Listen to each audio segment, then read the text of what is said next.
بسم اللہ الرحمن الرحیم۔ السلام علیکم معزز ناظرین۔ مسلمانوں کے اسلامی سال یعنی محرم الحرام کی ابتدا اس عظیم الشان شخصیت کی یوم شہادت سے ہوتی ہے جو خلیفہ دوم امیر المؤمنین سسر رسول صلی اللہ علیہ وسلم، فاتح قبلتین، پیکر عدل و شجاع، شہید مسجد نبوی، خلیفہ راشد اور عشرہ مبشرہ میں داخل ہے۔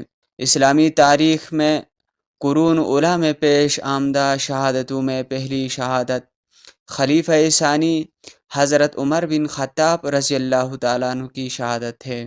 محرم الحرام کی پہلی تاریخ کو امیر المؤمنین سیدنا عمر فاروق رضی اللہ تعالیٰ عنہ کی شہادت کا عظیم اور دردناک سانحہ پیش آیا۔ اسلام کو رفعت و عظمت کی بلندیوں تک پہنچانے والے فاروق اعظم رضی اللہ تعالیٰ عنہ ہی تھے جن کو برادر رسول اور مطلوب اسلام ہونے کا شرف حاصل ہے، جن کے سائے سے بھی شیطان بھاگتا تھا اور جن کے ذات میں خاتم النبیین سید المرسلین صلی اللہ علیہ وسلم کو صفات نبوت نظر آئے۔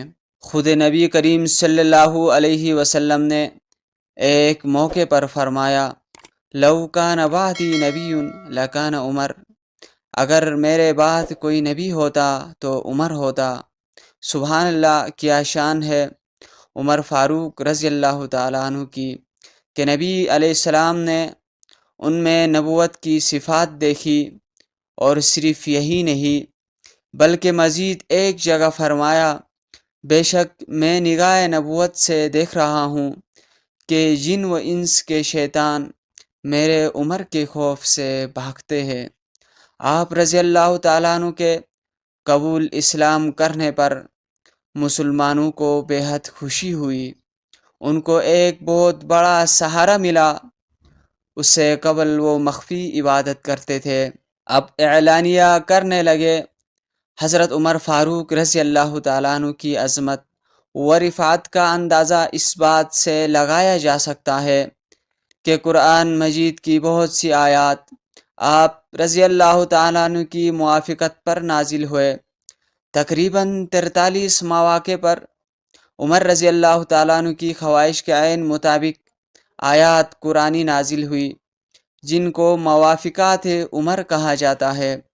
سیدنا علی رضی اللہ تعالیٰ عنہ فرماتے ہیں، عمر رضی اللہ تعالیٰ عنہ کی آراء قرآن مجید میں موجود ہے، یعنی حضرت عمر رضی اللہ تعالیٰ عنہ اسلام سے متعلق کوئی مشورہ دیتے تو اللہ رب العزت کی جانب سے اسی مشورے کے مطابق قرآن مجید میں آیات کا نزول ہوتا۔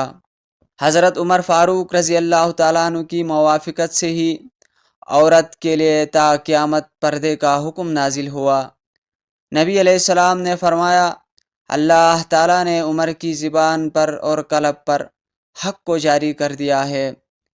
خلافت عمر میں ایسی درجنوں اصلاحات ہے جو پہلے نہ تھی، مثلا بیت المال قائم کیا، تراویح کی جماعت جاری فرمائی، مسافر خانے قائم کیے، شہروں میں قاضی مقرر ہوئے، دفاتر قائم کیے، وزارتیں معین کیے، شراب پینے والوں پر 80 کوڑوں کا حد جاری کیا، اور ایسے بے شمار اصلاحات ہیں جو عمر فاروق رضی اللہ تعالیٰ عنہ کی خلافت میں جاری ہوئی، جنہیں خلافت اولیات فاروقی کہا جاتا ہے رضی اللہ تعالیٰ عنہ۔